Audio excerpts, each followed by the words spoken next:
The little girl's sobs filled the warm kitchen, and the single dad chef leaned close, offering a spoonful of comfort that no money in the world could buy. In that tender moment, as the billionaire mother stood frozen at the doorway, her eyes widened with a truth she could no longer hide. What happened next would uncover secrets long buried and open the door to a future no one expected. And before we begin, let me send you my heartfelt wishes for peace, health, and joy to you and your loved ones. Tell me, from which country and at what time of day are you listening to this story? On a cold November morning, the scent of fresh cinnamon rolls drifted from a small bakery on Pacific Avenue where Ethan Caldwell poured all his love into dough and into raising his little boy. The town of Santa Cruz was just beginning to stir. A few surfers were visible down at the edge of the beach, their silhouettes sharp against the pale horizon, while shop owners rolled up metal shutters and swept the sidewalks damp with sea mist. Inside Seaside Oven, the bakery Ethan had built with his own hands, warm yellow light spilled from Edison bulbs across the polished wooden counters. The steady hum of the old oven mixed with the faint crackle of the radio in the corner, tuned to a station that played easy classics from the 60s. It was the sort of place where regulars came not only for bread, but for the comfort of being remembered.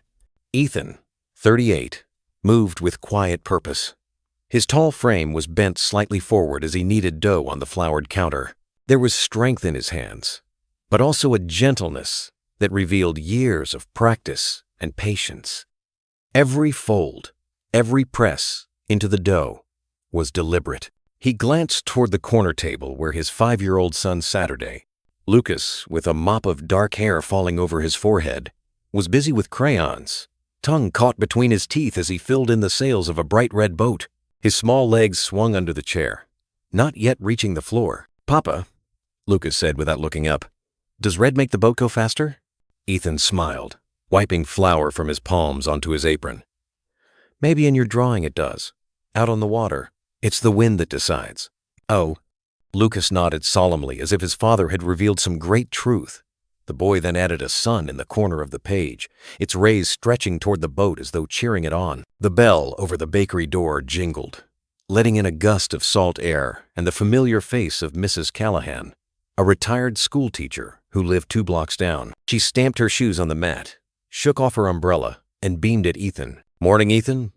"Morning, Lucas. Smells heavenly in here, as always." "Oh, good morning, Mrs. Callahan," Ethan replied warmly. "Cinnamon rolls just came out. Would you like your usual?" She nodded eagerly, setting a few dollars on the counter. Ethan slid a paper bag across to her, its top folded neatly. She added a small tip to the jar labeled, "For College Dreams." It was Lucas's idea. He had once asked what college was, and Ethan had told him it was a place for big learning. Since then, Lucas told everyone who bought cookies that their tips went toward boat fuel for my brain. The regulars adored it. Mrs. Callahan leaned over the counter, lowering her voice. "Got any plans for Thanksgiving, Ethan?" His smile faltered just a little. "Just the 2 of us this year." "That's still a blessing," she said kindly, though her eyes held a question she didn't voice. After a few more words of small talk, she left, the door chiming behind her. Ethan stood for a moment, his hands resting on the counter, listening to the distant rhythm of the ocean. Thanksgiving. A holiday built on family tables groaning with turkey and pie, on laughter echoing through crowded houses. For him and Lucas, it had always been quieter, just a simple meal, sometimes with a pumpkin pie if he could afford the ingredients. He told himself it was enough, but part of him wondered if his son felt the difference. Lucas broke the silence. "Papa, why don't we ever have a big table with lots of chairs like in the stories?" Ethan walked over, crouched beside his son, and brushed a hand through the boy's hair. "Because it's us, and that's enough." The words came out steady, but deep inside, they weighed heavily. He kissed the top of Lucas's head, breathing in the faint scent of crayons and childhood, then stood again to return to the dough. Outside, the morning brightened slightly, though heavy clouds promised more rain by evening. Ethan glanced at the window, where condensation had begun to beat on the glass. His reflection stared back at him. A man who tried to smile even when his heart was tired. He adjusted the "open" sign, arranged the pastries in the display case, and poured himself a cup of black coffee. The radio switched to a commercial about holiday sales in San Francisco. a reminder of the bustling world beyond their little street. But here, within the bakery's walls, time seemed to slow. Every moment, measured by the rise of bread and the laughter of a child. The morning moved along gently. A few college students wandered in for coffee, earbuds tucked under messy hair, dropping a couple of coins in the tip jar as they grabbed their lattes to go. A pair of construction workers came next, their boots leaving damp marks on the floor. Ethan poured them steaming cups of dark roast and handed over 2 apple turnovers wrapped in paper. They paid with cash, sliding a few singles into the jar with a nod. Each interaction was simple, ordinary. Yet, for Ethan, these were threads of connection that kept him grounded. He never let a customer leave without a smile or a kind word. Still, when the door closed and quiet returned, he would feel the absence, the gap no crowd could fill. He wiped the counter with a cloth, humming along with the radio's tune, trying to brush away thoughts of the past. Lucas, finished with his boat drawing, bounded up to the counter. "Papa, look, the boat has friends now." He held up a page filled with other boats surrounding the red one, each with different sails. "See? They're all sailing together." Ethan crouched to meet his son's eager eyes. "That's wonderful, Lucas. Every boat has its place on the water, just like every person has their place in a family." Lucas's brow furrowed. "But our family is only 2 boats. Don't we need more pieces to make it big?" Ethan's throat tightened. He searched for the right words, wishing he could promise his son a fuller picture. Instead, he placed a steady hand on the boy's shoulder. "Sometimes 2 boats are enough to carry all the love you need." Lucas seemed satisfied for the moment, returning to his crayons. Ethan stood again, exhaling slowly. He knew his son's questions would only grow sharper with time. By noon, the bakery quieted once more. Ethan poured Lucas a small glass of milk and set a warm chocolate chip cookie beside it. They sat at the corner table together, the hum of the oven filling the silence. For a brief moment, it felt almost complete, like a photograph he wanted to hold still forever. But then Lucas spoke again, his voice soft. "Papa, at school my friends said Thanksgiving is when families all come together. Will we ever have that too?" Ethan forced a smile, though his chest ached. "We'll have our own Thanksgiving, Lucas. Just us, and that's special." He didn't add the truth. He carried silently that sometimes, late at night, he dreamed of a larger table, laughter echoing through a house filled with people who belonged. But he had learned long ago not to depend on dreams. The afternoon sun dimmed behind a blanket of clouds. A chill crept through the cracks of the old windows. Ethan lit the small space heater by the counter, its faint hum joining the oven's steady rhythm. He handed Lucas a blanket, tucking it around his shoulders. Lucas yawned and leaned against him, eyelids heavy. Ethan smoothed his hair, eyes drifting toward the rain clouds thickening outside. Weather on the coast could turn quickly. He knew another storm was coming. He stacked trays, wiped down the surfaces once more, and prepared to close earlier than usual. The street outside had grown quiet, only the occasional car splashing through shallow puddles. He placed the closed sign halfway on the door, intending to finish for the day once Lucas woke from his nap. The bakery, with its worn wooden beams and scent of baked bread, wrapped around him like a refuge. Yet beneath the calm, a restlessness stirred. Something was missing, though he couldn't name it. He glanced at the fogged window again, the condensation blurring the world beyond. His reflection looked back at him, a man doing his best, but carrying a weight that bread and coffee alone could not ease. He rubbed the back of his neck, the muscles taut from years of carrying both trays of dough and responsibilities heavier than flour sacks. He told himself again what he had told Lucas earlier.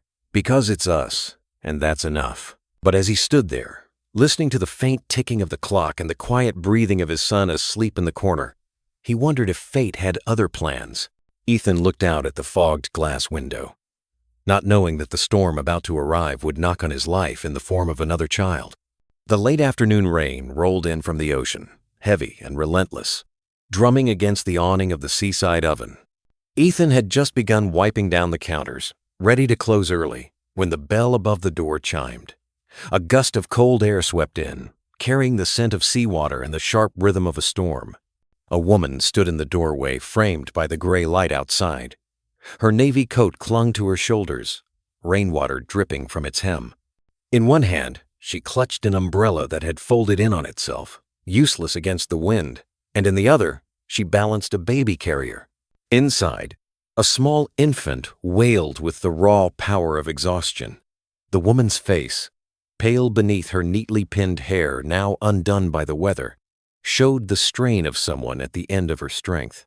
"Are you still open?" she asked, her voice strained, almost breaking. Ethan glanced at the clock. He had meant to close, but there was something in her tone that pulled at him, the kind of quiet desperation he remembered from his own sleepless nights with Lucas. "Come in," he said gently. "Please have a seat wherever you'd like." She stepped inside, water pooling at her boots. The infant's cries echoed in the small space, sharp against the quiet hum of the ovens. Lucas stirred from his nap at the corner table, rubbing his eyes, curious about the commotion. The woman lowered herself into a chair near the counter, setting the carrier carefully beside her. She brushed wet strands of hair from her face and attempted a composed smile, but it faltered. "I'm sorry. She's been crying for hours. I've tried everything, feeding her, rocking her.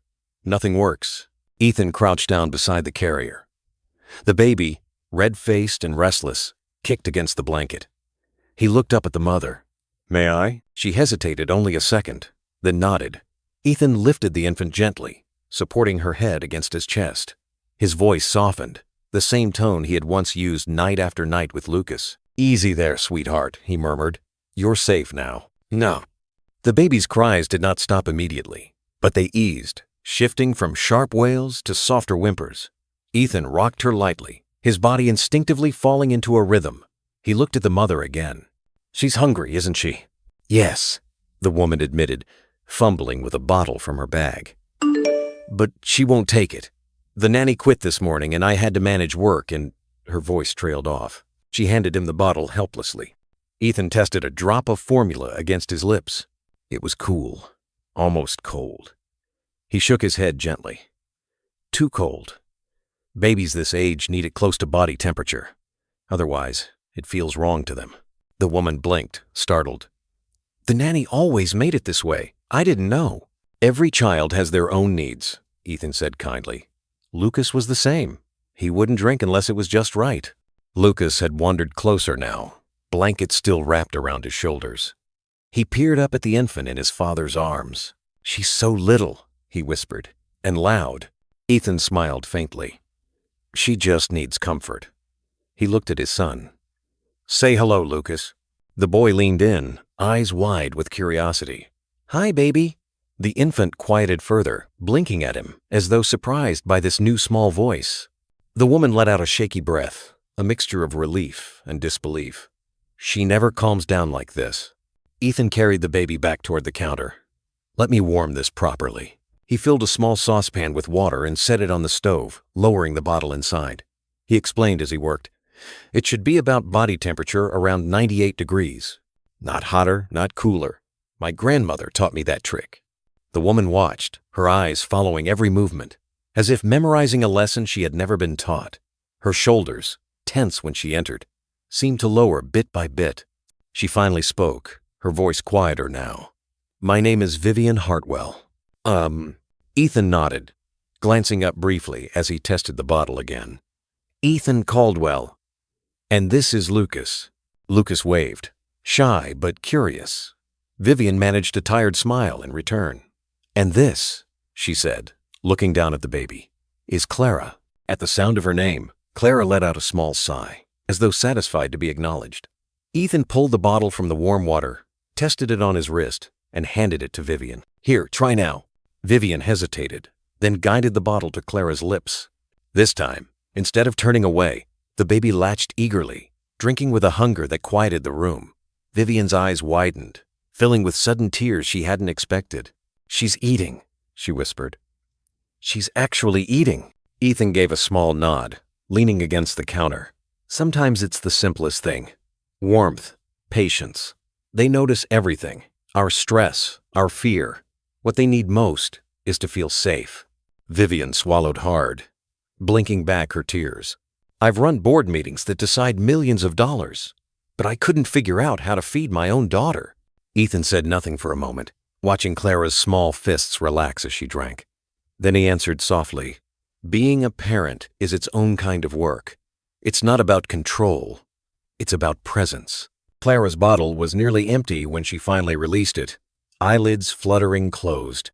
Vivian held her daughter against her shoulder, patting gently, as though she couldn't quite believe the peace that had settled over the baby's small frame.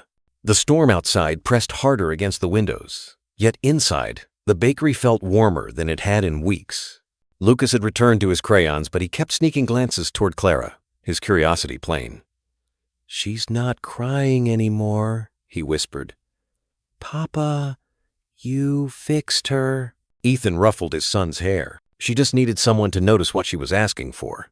Vivian's shoulders shook faintly. She pressed her lips together, trying to keep her composure, but a tear slipped down her cheek. "I don't know what I'm doing," she admitted softly.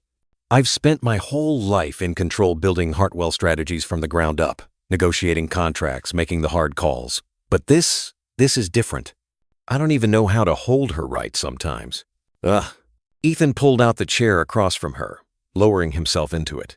He didn't look at her with judgment, only understanding. "You're not failing, Vivian. You're learning. There's no boardroom handbook for this. Just small choices, one at a time."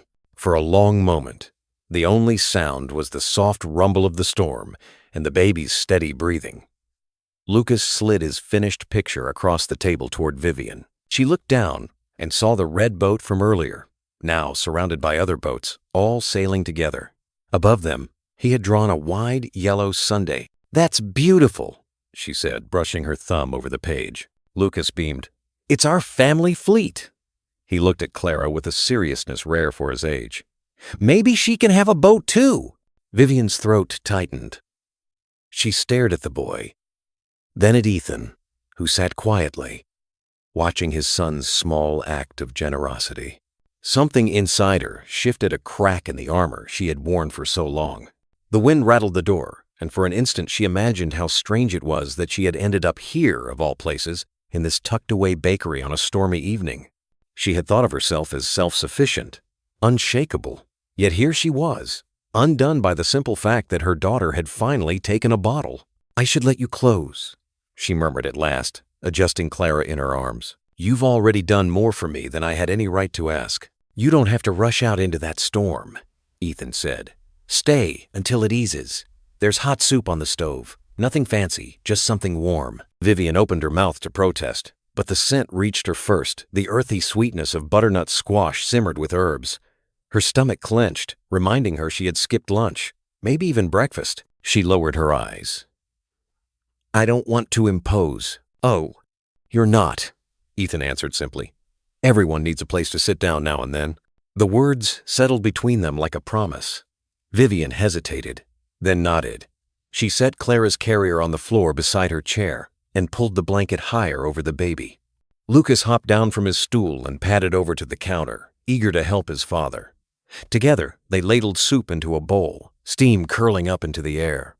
Ethan placed it gently in front of Vivian. She cupped her hands around the bowl, letting the warmth seep into her chilled fingers. The first spoonful brought tears to her eyes, not because of the taste, though it was delicious, but because she felt, for the first time in weeks, something close to comfort. "Thank you," she whispered. Ethan only nodded, returning to his seat. The storm outside howled, but within the bakery walls, a fragile calm took hold. Clara slept. Lucas hummed as he colored again, and Vivian ate slowly, as if each bite stitched together something inside her she hadn't realized was frayed. Ethan leaned back slightly, watching the woman across from him. He didn't know her story yet, but something about the way her eyes softened as she looked at her daughter told him that his quiet life was about to change. The storm beat harder on the glass, and the old clock ticked on above the counter. None of them could know that this night would be remembered not for the rain, but for the way one act of kindness opened the door to a past none of them were prepared to face. The storm showed no sign of stopping. Rain streaked down the wide front windows, blurring the glow of the street lamps outside. The bakery had become a small island of warmth in the middle of a restless sea. Vivian sat at the table, spoon in hand, slowly making her way through the bowl of soup. Clara stirred once, then fell back into peaceful sleep, her tiny breath steady against the rhythm of the storm. Ethan had returned to the counter, leaning against it with the ease of someone who had long grown used to evenings like this, quiet, reflective, surrounded by the scent of bread and the hum of an old oven. Lucas, never one to stay still for long, climbed onto the stool next to Vivian. His crayons were scattered across the tabletop like a rainbow spilled out of a box.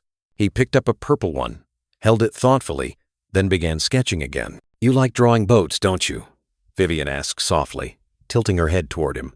Lucas grinned. "Papa says the ocean is like life, sometimes smooth, sometimes stormy. Boats have to stay together." Ethan, overhearing, gave a half smile. He didn't remember saying it quite like that, but he didn't correct him. Children had a way of distilling things into truths adults often complicated. Vivian rested her spoon, studying the boy. His openness disarmed her. In her world, conversations were always layered with subtext, negotiations dressed as small talk. But here was a child speaking of boats and storms as if they explained everything. Maybe they did. Lucas set down the purple crayon and pushed the paper toward her. "This one's different," he said with pride. The page showed a large sun above a fleet of boats, but in the middle was one smaller boat painted carefully in bright yellow. "That one's hers," he explained, pointing toward Clara. Vivian's throat tightened unexpectedly. She pressed her palm against the page, as though holding it steady might keep her emotions from spilling out. "That's very kind of you, Lucas." "She belongs in the fleet," he replied simply, as if the matter were obvious. Ethan met Vivian's eyes across the table, something unspoken passing between them. He didn't ask questions, not yet, but he could see the storm behind her composed exterior. She turned back to her soup, taking another spoonful.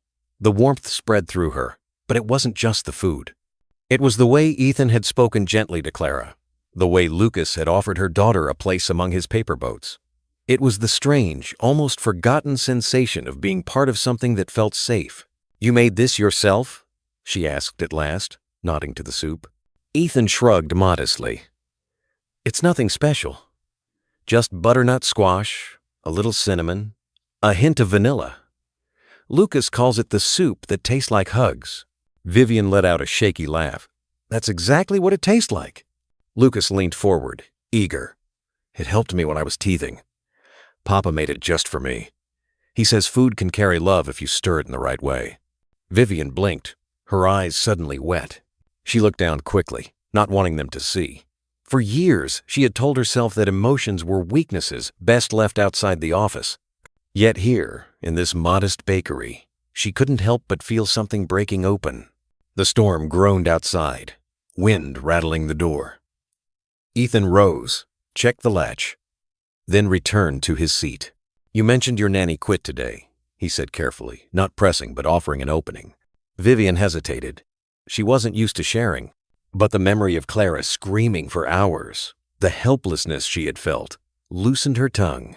"Yes, she just walked out. Said she couldn't handle the crying anymore. I've gone through 3 nannies in 6 months." Ethan nodded, as though it didn't surprise him. Crying is their only language. Some people don't want to learn it. "I thought maybe she was just a difficult baby." Vivian's voice trembled on the word, guilt pressing down on her chest. Ethan shook his head gently. "No baby is difficult. They just have needs that haven't been understood yet." Vivian exhaled slowly. The words settled inside her, quiet but heavy with truth. She reached for her daughter's small hand, curled in sleep, and held it gently between her fingers. Lucas hopped down from his stool, tugged at Ethan's sleeve. "Papa, can I show her the puzzle pieces?" Ethan hesitated, then nodded. Lucas ran to the corner, rummaged through his backpack, and came back with a small box of mismatched jigsaw pieces. He spilled them onto the table in front of Vivian. "See, families are like puzzles. Some have mama pieces, some have papa pieces. Some just have one piece, but it still works, as long as the pieces fit together with love." Vivian stared at the boy, stunned by the simplicity of his wisdom. She looked up at Ethan, her voice low. "You taught him that?" Ethan shook his head slowly. "He taught me." The puzzle pieces lay scattered across the table, their faded colors catching the glow of the Edison bulbs. Vivian reached out, almost unconsciously, and picked one up. It was worn at the edges, clearly handled many times by small hands. She turned it between her fingers, imagining how many nights Lucas had sat here, fitting pieces together, searching for ways to explain the world. Lucas began arranging them clumsily, clicking two mismatched ones into place before laughing at his own mistake. See? Not every piece fits, he said with a shrug. But sometimes the ones you don't expect go together anyway. Vivian's throat ached. She could feel Ethan's eyes on her, steady and patient, but not demanding. It had been a long time since someone had given her space without pressing for answers. She leaned back in her chair, letting her gaze drift over the bakery. The shelves lined with loaves, the chalkboard menu smudged with flowery fingerprints, the faint tune of the radio humming against the storm. It was all so ordinary, so far removed from the sleek glass towers and late-night meetings that filled her days. And yet, sitting here, she felt something she hadn't felt in years, a sense of belonging, fragile but undeniable. Clara shifted softly in her sleep. Vivian brushed a fingertip along her daughter's cheek, marveling at how peaceful she looked now compared to the red-faced fury of earlier. She whispered, almost to herself, "I just want to get it right for her." Ethan's voice was gentle. "You will. Not because you'll be perfect, but because you'll keep trying." Vivian glanced at him, her eyes shining in the low light. She wanted to believe him, but doubts still circled her heart. How could she, who had built empires on certainty, admit that she didn't even know how to soothe her own child? Lucas broke the heaviness with sudden enthusiasm. "Papa, can I tell her about the soup secret?" Ethan raised an eyebrow. "Go ahead, buddy." Lucas leaned across the table, his voice conspiratorial. "The secret is not the cinnamon or the vanilla. It's love. You have to stir love into it, or else it's just soup." Vivian laughed through her tears, the sound shaky but real. "That's a good secret. It works for everything," Lucas added proudly. "Even for boats and puzzles." Ethan reached over and squeezed his son's shoulder. "That's right." His gaze lingered on Vivian, the unspoken weight of his words clear.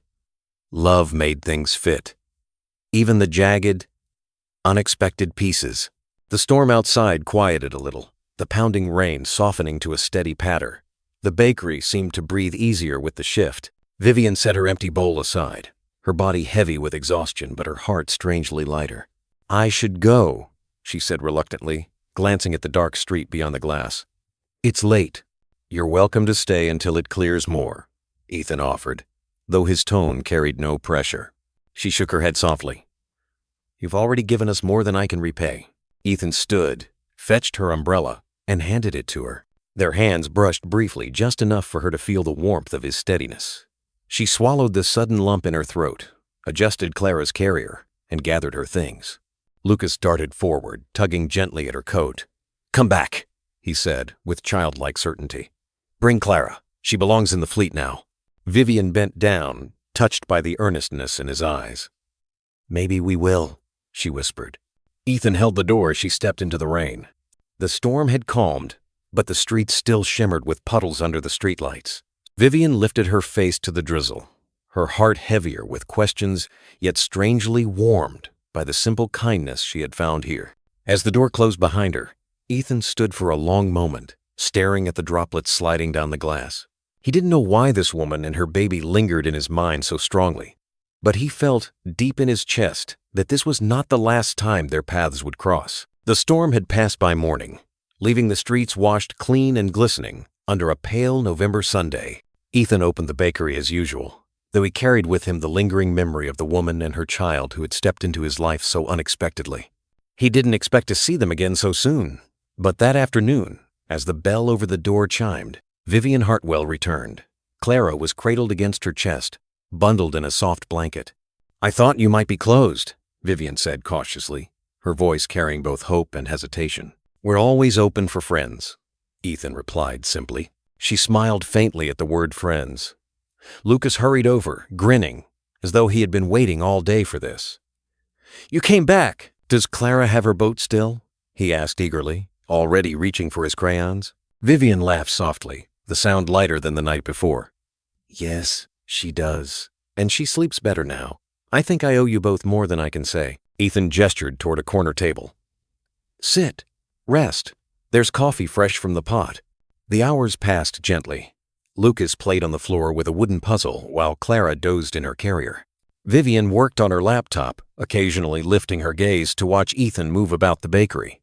There was something grounding about the rhythm of his work, the way he handled each loaf, as though it mattered, the way he paused to listen whenever Lucas called out for him. It was late afternoon when Lucas, digging through a drawer for more crayons, found an old cardboard box Ethan had tucked away. The boy pulled it out with triumph, scattering its contents across the floor. "Papa, look at all these," Lucas exclaimed, holding up a stack of old photos. Ethan turned quickly, flour still dusting his hands. "Lucas, careful with those. They're not toys." But Vivian had already noticed. A photograph had slid across the floor, coming to rest by her foot. She bent down, picked it up gently, and froze. The picture was worn with age, edges curled, colors faded, but the faces were clear. A much younger Ethan stood on the Santa Cruz boardwalk, his arm around a woman with bright eyes and a radiant smile. And in her arms was a baby. Vivian's breath caught. The baby's features were unmistakable, the curve of the cheek, the tilt of the eyes. She had seen them before, every morning, in her daughter's face. Her hands trembled slightly as she held the photograph. Ethan noticed her stillness, stepped closer. "Vivian, are you all right?" She looked up at him, her lips parting, but no words came. Clara stirred in her carrier, letting out a small whimper, as if sensing her mother's unease. Lucas picked up another photo, waving it proudly. "This is Papa when he was young," he laughed, showing Vivian the picture of Ethan holding a surfboard. But Vivian's gaze remained fixed on the first photo, her mind racing. The resemblance was undeniable. She tried to steady her voice. "Who is this?" she asked, her fingers tightening on the picture. Ethan glanced at it, a shadow crossing his expression. "That was years ago. Someone I used to know." Vivian swallowed hard. "Her name?" He hesitated, then answered quietly. "Vivian Miller." The sound of her maiden name hit her like a bell tolling from another lifetime. She pressed the photo to her chest, struggling to keep her composure. Ethan watched her carefully, confusion and recognition stirring beneath his calm exterior. Before either could speak further, Clara let out a sharp cry, demanding attention.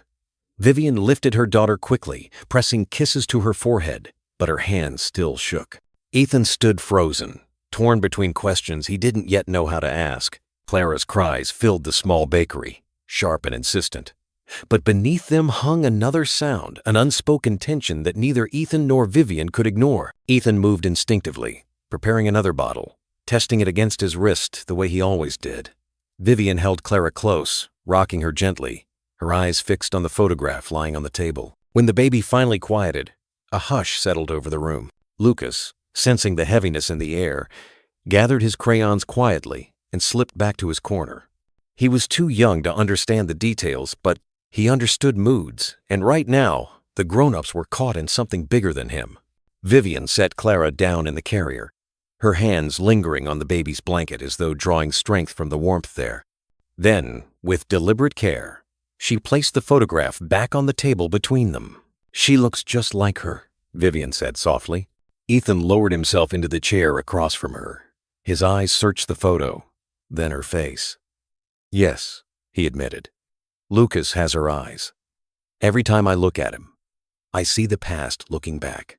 Vivian's throat tightened. She wanted to speak, to tell him everything, but the words caught in her chest. For years she had buried this truth, convinced it was the only way forward. But now, here, fate had dragged it back into the light. Ethan leaned forward, his voice low. "Why did you ask her name like that?" Vivian Miller was... He stopped, his gaze narrowing as realization flickered across his features. "You knew her." The color drained from Vivian's face. She clasped her hands tightly in her lap. "I was her." The silence that followed was heavy, nearly unbearable. The tick of the wall clock seemed louder than the storm had been the night before. Ethan sat back slowly, the truth sinking into him. He looked from Vivian to Clara, then back again. "You," he said finally, his voice rough. "You disappeared. No note, no explanation. I thought..." His words faltered. For years he had told himself not to think too much about the woman who had walked away, but the ache had never left. Vivian swallowed, her eyes glistening. "I know," her voice cracked. "And I can't undo it. But I can't hide from it anymore either." Lucas peeked up from the corner, confusion written across his small face. "Papa?" he asked softly. Ethan forced a smile for his son. "It's all right, buddy. Keep coloring." But his own chest was tight, his breath shallow. He turned back to Vivian, his voice steadier now but laced with steel. "Why are you here, Vivian?" "Really?" Vivian's hands trembled against the edge of the table. She wanted to tell him that she had come by chance, that the storm had pushed her inside.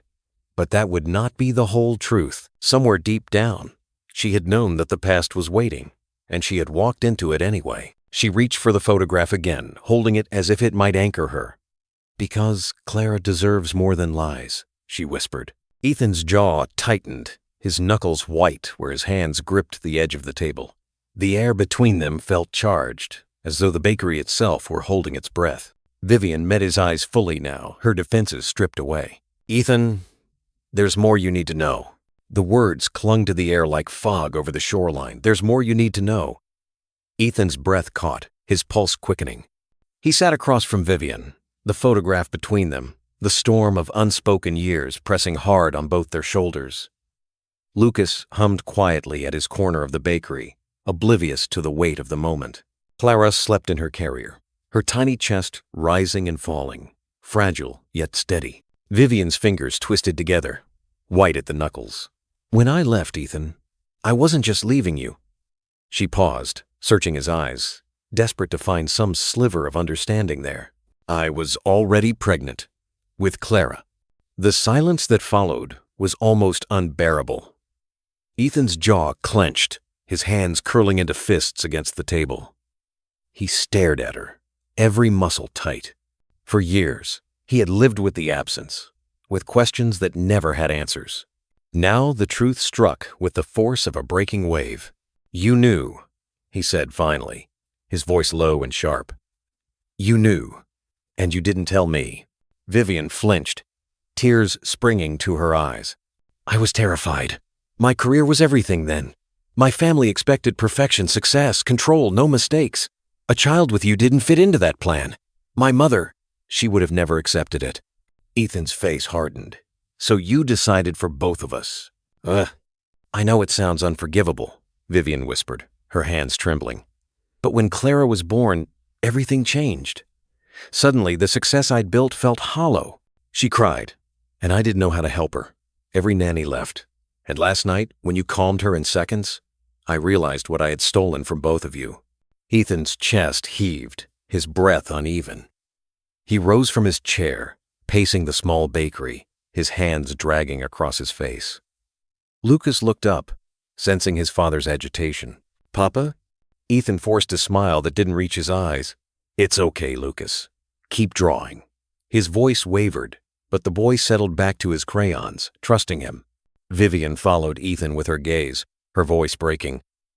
"I didn't come here to excuse myself. I came because I can't carry it alone anymore. Clara deserves to know her father." He stopped at the window, staring out at the glistening street, the reflections of neon signs rippling in puddles. The words pierced him, awakening something deep, anger, grief, but also the faintest thread of hope. He turned back to her slowly, his eyes burning. "You had no right to take that choice from me. No right to decide I wasn't needed." Vivian's tears spilled freely now. "You're right. And I hate myself for it. But Ethan, you are needed. You always were. Clara proves that every time she looks at you." Okay. The photograph still lay on the table, silent testimony to what had been lost and what might yet be found. Ethan's gaze fell on it, then shifted to the baby in the carrier. She stirred, opening her eyes just long enough for him to see the faintest reflection of his own. For a long moment, he stood frozen, unable to speak, unable to move. The bakery felt smaller than ever, as if the walls themselves had leaned in to witness what could not be undone. Ethan's heart pounded in his chest, a storm no less fierce than the one that had rattled the windows the night before. Vivian sat still, her eyes pleading, her hands folded tightly in front of her as though in prayer. "You left me with silence," Ethan said at last, his voice rough. "And all that time, I thought maybe I wasn't enough, that maybe I'd done something to drive you away. But to know you were carrying my child and chose not to tell me, His words broke. Anger, colliding with grief. Vivian pressed her hands against her face, tears slipping between her fingers. I punished both of us with that decision. I see it now every time Clara cries. Every time I hold her and feel like I'm failing. I took away the one person who could have helped me learn. The weight of her confession filled the space, heavy and raw. Lucas looked up again, sensing more than he understood. His small voice broke through the tension. "Papa, why are you sad?" Ethan turned, forcing a smile that quivered at the edges. "I'm not sad, buddy, just thinking." He bent down, smoothing Lucas's hair, silently grateful for the innocence that still shielded him. When Ethan straightened, his eyes locked with Vivian's again. "What do you expect from me now?" Vivian's answer came like a whisper, fragile but true. "Not forgiveness. Not right away. Just a chance. A chance for Clara to know her father. A chance for me to make it right, even if it takes the rest of my life." Her words struck him in the deepest place, the part of him that had always longed for a larger table, for the sound of more voices in his home. He looked at Clara, sleeping peacefully, her tiny fist curled against her cheek. She was innocent of it all, untouched by choices made before her first breath. The anger inside him shifted, tangled now with something else. Longing, possibility, fear. Could he open himself to this truth? To her? Could he accept a daughter he had never known? A mother who had betrayed him but now sat here begging for a second chance? His fists slowly unclenched. He lowered himself back into the chair, his body heavy with the weight of decision. "If I say yes," he murmured, "it won't be easy. I don't know how to trust you again." Vivian nodded quickly, her tears falling freely. "I wouldn't ask for easy, only honest." For a long time, they sat in silence. The only sound, the steady tick of the old clock, and Clara's quiet breathing. Lucas returned to his puzzle pieces, humming softly, the simplicity of his world a stark contrast to the tangled one his father and Vivian faced. Ethan finally exhaled, leaning back in his chair. "We'll see. For her sake," he said, nodding toward Clara. "We'll see." The words were not forgiveness, but they were not rejection either. They were a door left open, a first fragile step toward something neither of them could yet name. Vivian reached for the photograph again, her fingers brushing the faded image. "Thank you," she whispered, though she knew the road ahead would be long and full of reckonings. As the evening shadows lengthened across the bakery floor, Ethan stood and closed the blinds. He felt Lucas press against his side, small and certain. He rested a hand on his son's shoulder, his eyes drifting once more to Clara. For the first time in years, the ache of absence was joined by the tremor of possibility. The days that followed carried a quiet tension. Vivian came back to the bakery more than once, each visit cautious, as though she were testing the waters of a fragile truce. Clara seemed calmer now, soothed by Ethan's steady presence. Lucas welcomed her with open enthusiasm, insisting she was part of his fleet, yet beneath the surface, unspoken wounds lay raw, waiting to be addressed. Ethan moved through his days with practiced composure, but inside, he wrestled with questions that refused to rest. Trust was not something he gave lightly, not after being abandoned once before. And though Vivian's every action seemed to plead for a second chance, the memory of her departure still cut deep.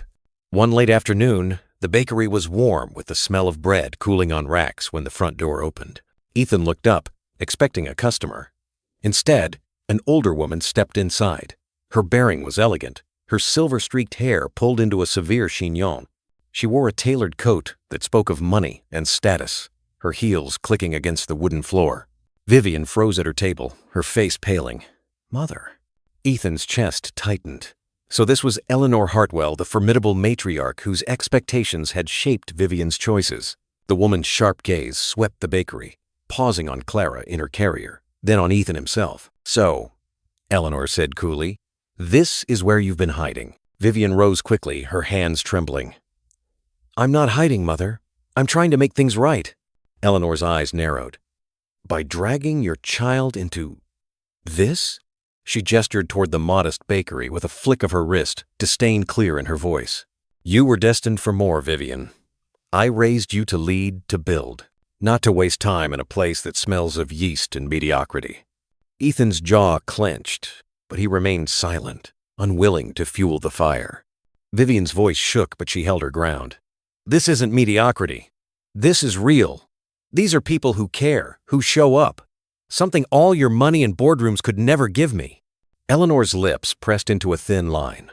She turned her gaze on Ethan, cold and appraising. And you're the baker she threw everything away for? You lured her back with soup and sentiment? Ethan rose slowly from behind the counter, his height casting a quiet shadow. His voice was calm, even but firm. I didn't lure her anywhere. She came here on her own. Lucas peeked out from behind the counter, sensing the tension. Papa? He whispered. Ethan gave him a reassuring nod, though his own chest burned with anger. Vivian stepped closer to her mother, her face pale but determined. Clara needs her father, Mother. I won't take that from her again. Eleanor's expression faltered for the first time, her eyes flicking toward the baby.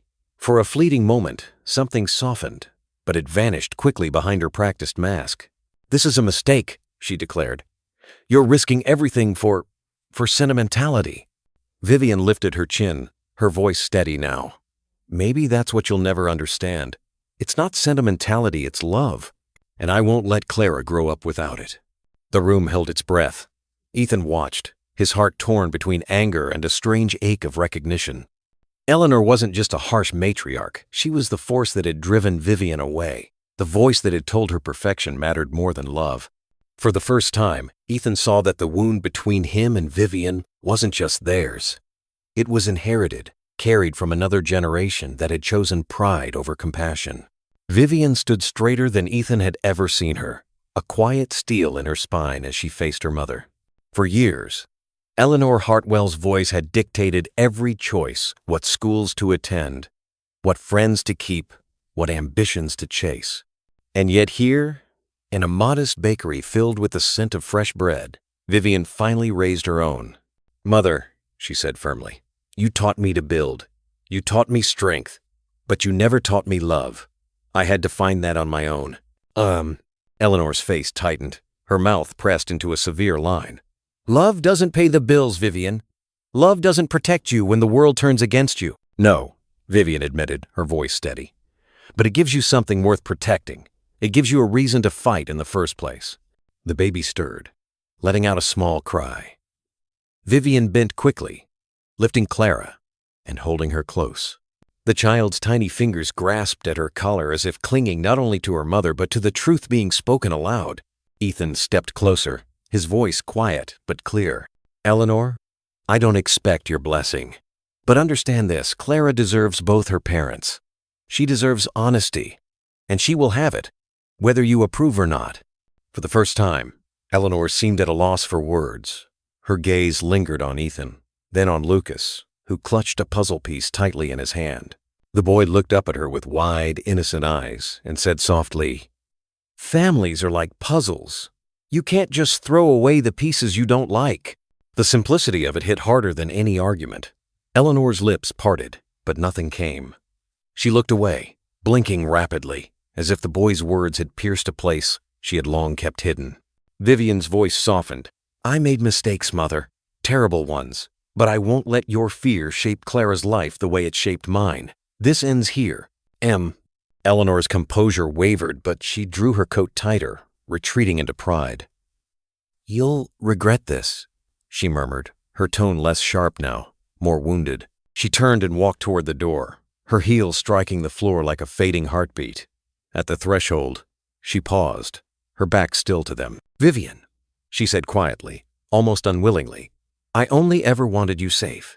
And then she was gone, swallowed by the cold evening air. The bakery remained still, the only sound the soft crackle of the oven. Vivian held Clara close, tears sliding down her cheeks. Ethan placed a steady hand on her shoulder, grounding her. You don't have to fight her alone anymore, he said simply. Vivian leaned into his touch, exhausted but strangely lighter. For the first time in years, she had stood against her mother's shadow, and though the wound still ached, she had not crumbled beneath it. Lucas shuffled closer, slipping his puzzle piece into Vivian's free hand. Here, he said, so you don't forget you're part of the fleet too. Vivian bent down, clutching both her children, now the one in her arms, and the one who had unknowingly brought her back to life. And across from her, Ethan stood steady, No longer just a baker, but the missing piece she had been too blind to see.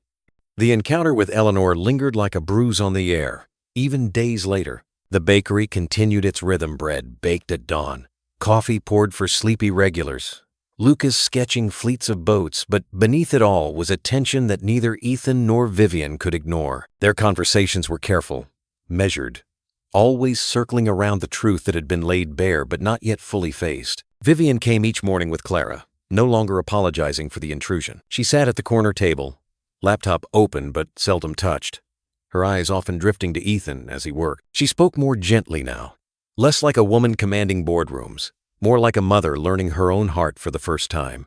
And yet the guilt shadowed her, never far. One evening, after Lucas had gone to bed upstairs in the small apartment above the bakery, Vivian stayed behind.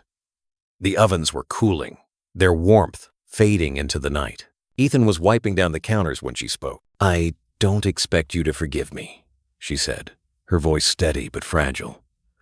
"But I need you to know I am sorry. Truly. I thought I was choosing strength back then. I see now it was cowardice." Ethan kept his hands moving, cloth against wood, buying himself a moment. "You left me to raise a son alone, Vivian. You left knowing you carried my daughter. You call that cowardice. I call it betrayal." The word cut deep, and Vivian's shoulders shook. But she didn't turn away. Instead, she moved closer, placing Clara's carrier gently on the counter between them. The baby stirred, then settled again. Vivian rested her hand on the handle, as if anchoring herself to that small life. "You're right," she admitted. "It was betrayal, and I can't erase it. But I can spend the rest of my life trying to heal what I broke. If you'll let me." Ethan finally looked up, his eyes raw with anger and longing both. "And if I can't?" Vivian's throat tightened. "Then I'll still keep coming, because Clara deserves you, even if I don't." The room was quiet, but for the ticking of the clock. Ethan leaned against the counter, exhaustion etched into his face. He had spent years guarding his heart, telling himself that the ache of abandonment would fade with time. And yet here she was, not fading, but present, persistent, forcing him to face the choice he had avoided. Lucas's voice carried faintly from upstairs, soft, half-asleep words drifting through the floorboards. "Papa, don't be sad." Ethan's jaw trembled. He pressed a hand against the counter, steadying himself.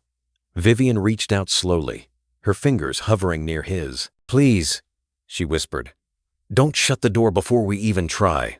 The silence stretched, heavy with the weight of years lost and years still possible.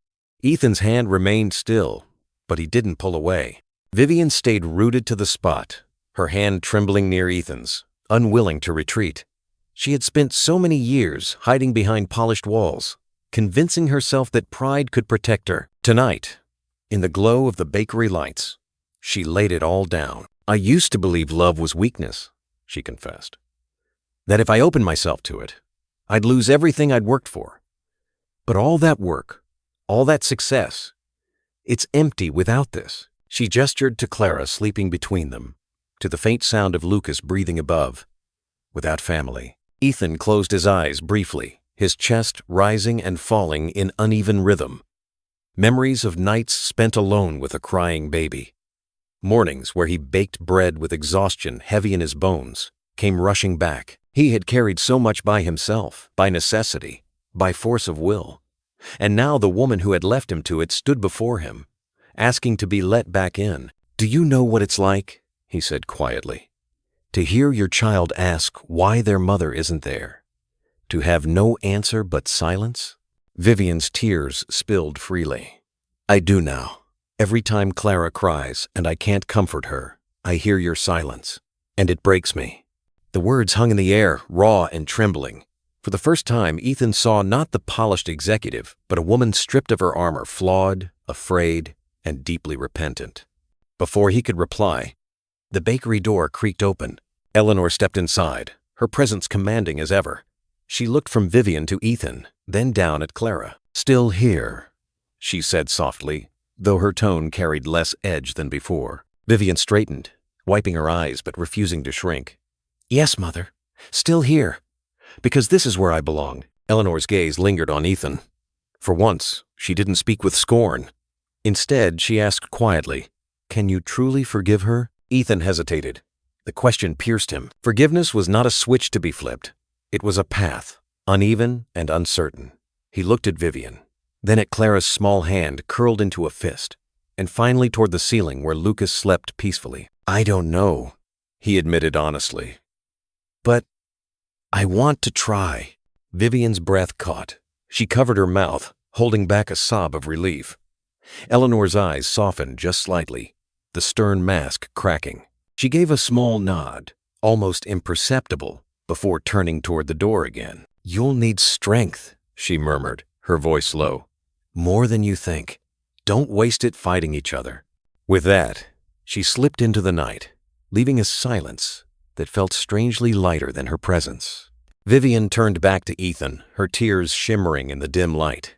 "Thank you," she whispered. He didn't answer with words. Instead, he reached across the counter and finally let his hand cover hers.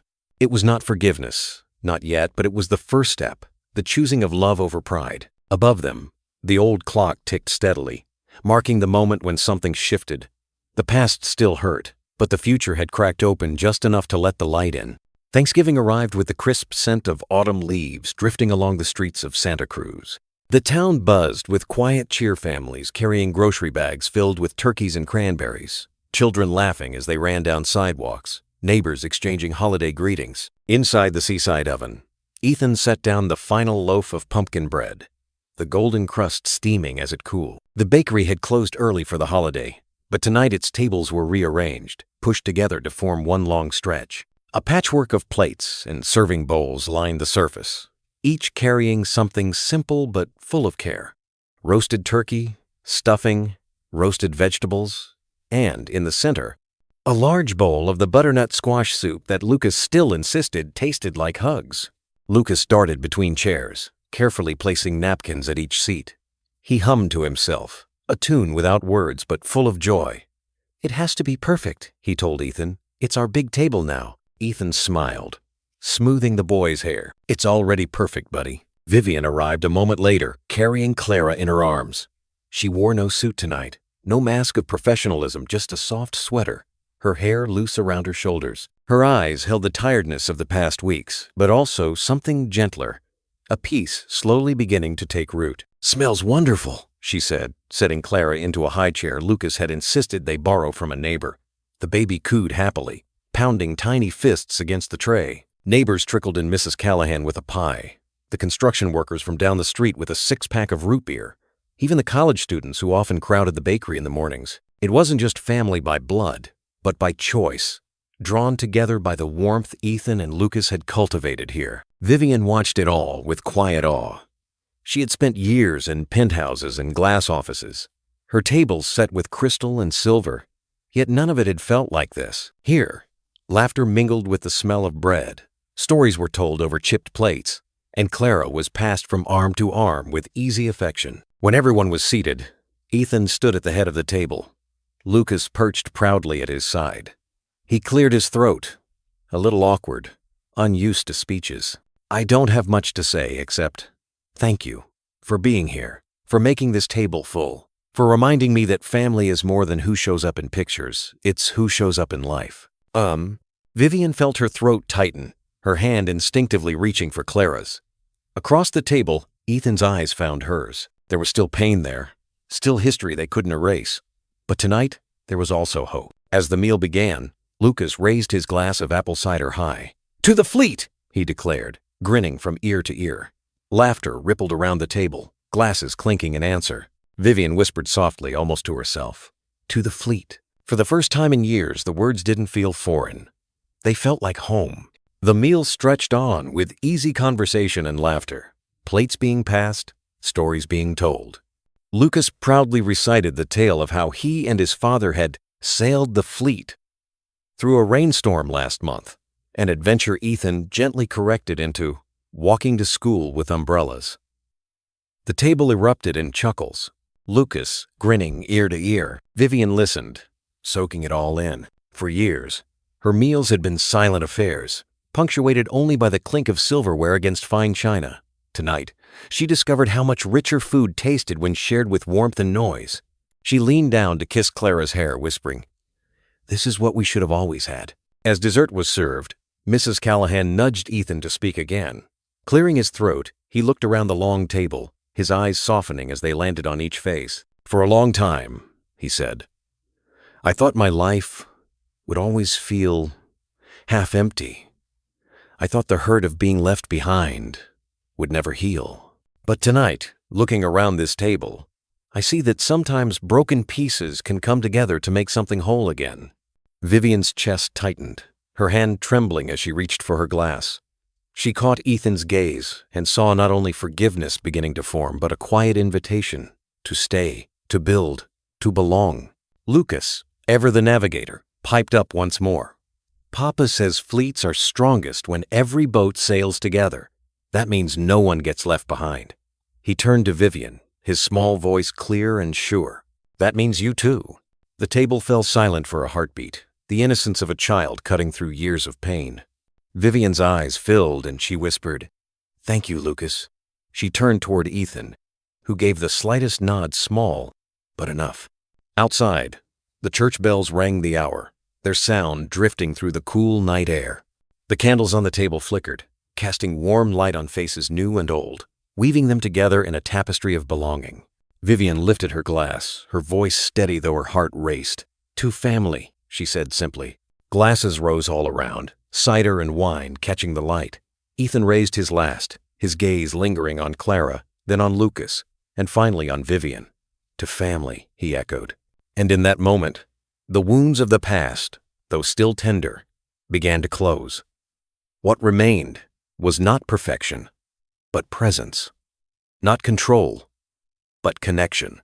A table once empty now overflowed, not just with food, but with the very thing they had all been searching for: love, shared and renewed. The night ended with laughter echoing down the street, the bakery glowing softly against the dark. For Ethan, for Vivian, for Lucas and Clara, the journey was far from over. But tonight they had chosen to walk it together, and as the candles burned low, the long table stood as proof that even the most broken puzzle pieces could fit, if held by hands willing to choose love over pride. As the night in Santa Cruz quieted and the last candle flickered low on the long wooden table, one truth remained steady.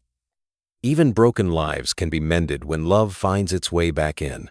The story of Ethan, Vivian, Lucas, and little Clara was not about perfection or polished success, but about second chances, about the courage to sit at the same table after years of silence, and to share bread seasoned not with spice alone, but with forgiveness. If you've been following their journey, you know the sweetness of that final picture. Children's laughter mingling with the smell of pumpkin bread, and two parents who once walked apart now daring to walk together again.